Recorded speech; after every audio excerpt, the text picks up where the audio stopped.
What happens if a person goes into a black hole? What even is a black hole?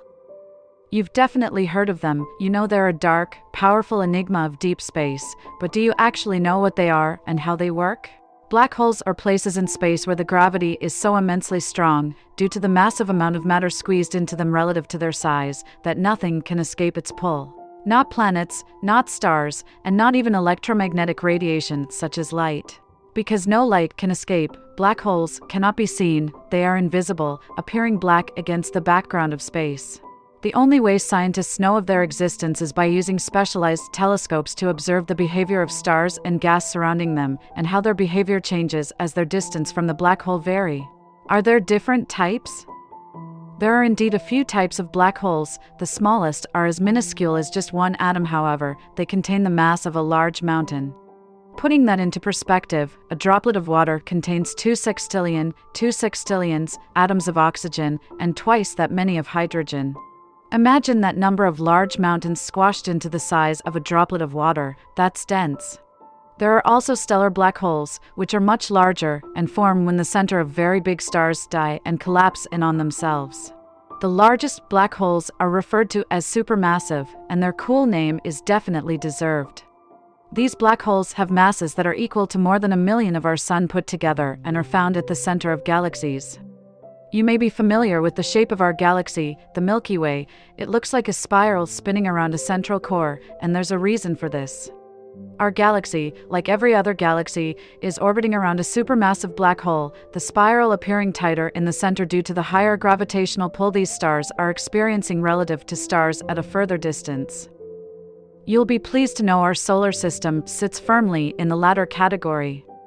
So what happens if a person goes into a black hole? The burning question. Hang on to your space helmets, because it's about to get bizarre. Remember I told you black holes had an exceptionally strong gravitational pull? Legendary scientist Albert Einstein determined that gravity, if strong enough, can warp space and time as we know it and cause it to curve.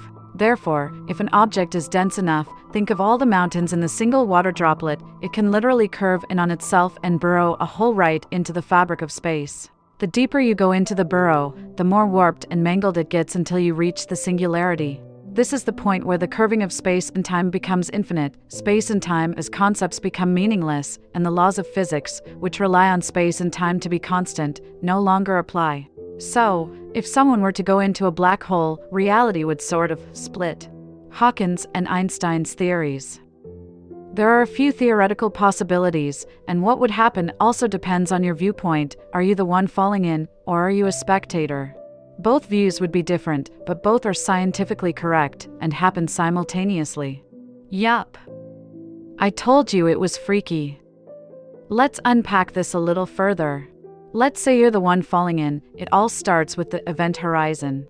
This is the theoretical edge of a black hole where its gravitational force precisely counteracts the effort of light to escape it. Once you're past the event horizon, there's no coming out.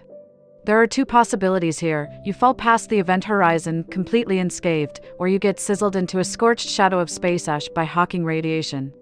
Thermal radiation is emitted by black holes at the event horizon due to quantum effects and is named for the famous physicist Stephen Hawking, who correctly predicted its existence.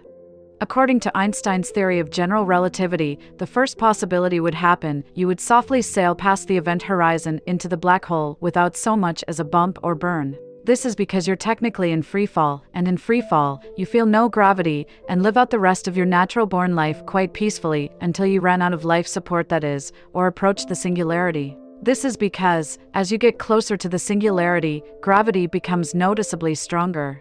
Assuming you were falling feet first, your feet would be subject to a stronger gravitational force before your head would be, and would stretch you out until your molecules simply tore apart. Not a very pleasant ending, but scientists do have a brilliant term for this effect: spaghettification.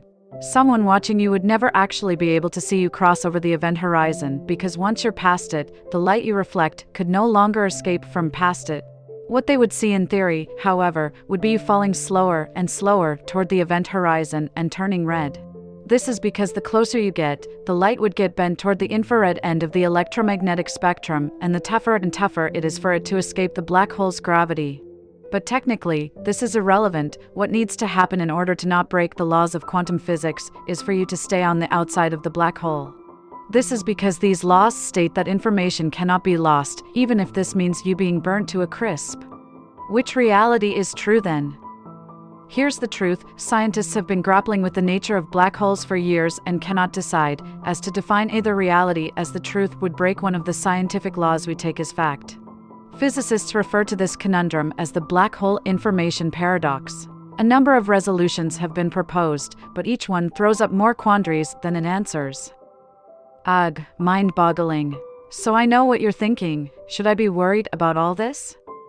Could a black hole suddenly appear and swallow up the Earth? Well, let me put your mind at rest. Black holes do not whiz around space, wreaking havoc and gobbling up space matter. Earth could not be sucked into a black hole because there is not a black hole near enough our solar system for that to happen. But what about if our sun collapsed and made a black hole? I hear you cry. Our sun will never turn into a black hole, simply because it is not a big enough star to do so. Even if it did, the gravity of the black hole formed would be the same as our sun, and the Earth, just like every other planet in our solar system, would continue to orbit it exactly as we do now. In conclusion, science writer Amanda Gefter wrote, "That's the thing about black holes. They're not just annoying obstacles for space travelers. They're also theoretical laboratories that take the subtlest quirks in the laws of physics, then amplify them to such proportions that they can't be ignored. Forget about what effects falling into a black hole in deep space would have on you. Their real effect on humanity happens much closer to home, how they make us question what we know about the nature of our reality." Thank you for watching.